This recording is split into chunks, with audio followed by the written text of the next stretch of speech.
Hi there, Cosmic Family. My name is Yael in this incarnation. Today we need to leave a reflection on confusion and doubt because these things are very associated with the Piscean energy and with the energy of Libra of the next eclipse. Let's remember that it's a South Node eclipse, so it will require for us to do a cleansing, a purge of limiting conditionings associated with the energy of Libra in this case. So I have been talking about the eclipse because it is already active, but the other day I told you a few things. I'm going to talk about that later. Okay, the Piscean confusion comes from this emotional chaos that is fed up with diverse thoughts, and that creates this inner fog that prevents us from hearing ourselves. Now, the doubt of Libra is more like staying between two options, but the mind enters in this circuit of overthinking because let's remember that Libra is air, is a mental energy. So the mind is overloaded and ends up in the same result. We cannot hear the soul, we cannot hear ourselves. And I wanted to mention a concept that I heard a while ago from Eckhart Tolle. He referred to thoughts as entities that were feeding themselves from our focus, and it is because our thoughts are not ours, they are a heritage, they are acquired. So the big task, it is linked with making this discernment between the limiting thoughts, the acquired thoughts, and the voice of the consciousness or the soul.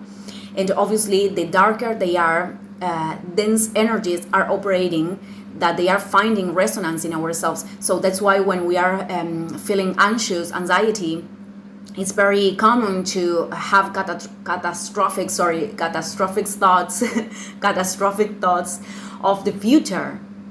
To give an example, or states of depression too.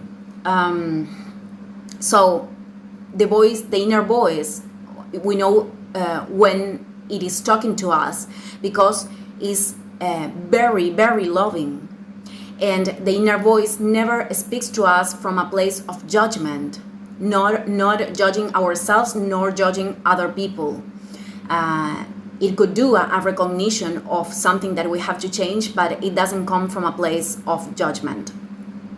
And on the other hand, invokes a certainty inside that if we let it pass, it is like a clarity that illuminates everything.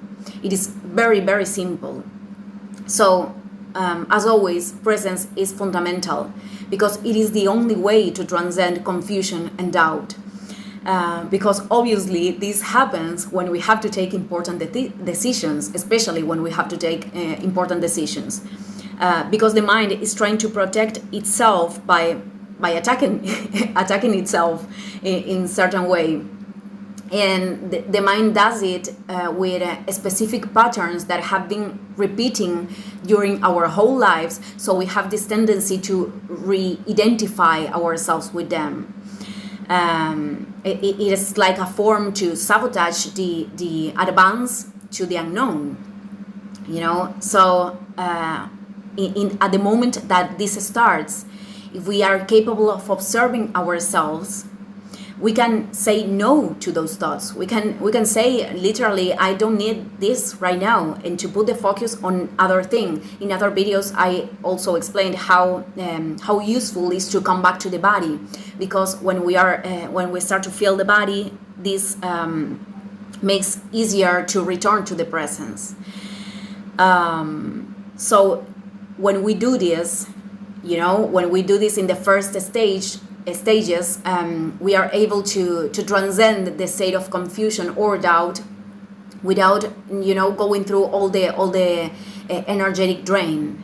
But if it already happened, that it's very common that once we entered in that circuit, we stay like a time in it. But we can stop it, and it is very noticeable, and that's the word, noticeable, how different we feel, how recharged we feel when we are back in the alignment, when we are hearing ourselves again. So, okay, I just wanted to leave this reflection today. Thank you, everyone, and see you in the next video. Ciao, ciao.